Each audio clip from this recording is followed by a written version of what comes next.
200 জনের সাথে 20 জন জিতবে যদি কি থাকে, সবরকারী থাকে, ধৈর্যশীল মানুষ থাকে। তার মানে সবরকারী মানুষকে আল্লাহ তাআলা দুনিয়াতে বিজয় দেন, সাফল্য দেন, একটু সময়ের অপেক্ষা। আর বদমেজাজি মানুষ জায়গা জায়গা বেইজ্জত হয়, অপমান হয়, দুনিয়া ধ্বংস হয়, আখিরাত ধ্বংস হয়, সে কখনো শেষ হাসি হাসতে পারে না।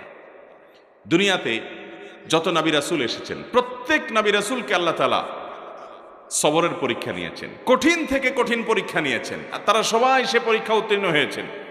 আপনি দেখেন, একেবারে শুরু থেকে দেখবেন আদম আলাইহিসসালামের জীবনে পরীক্ষা ছিল, তিনি সবর করেছেন।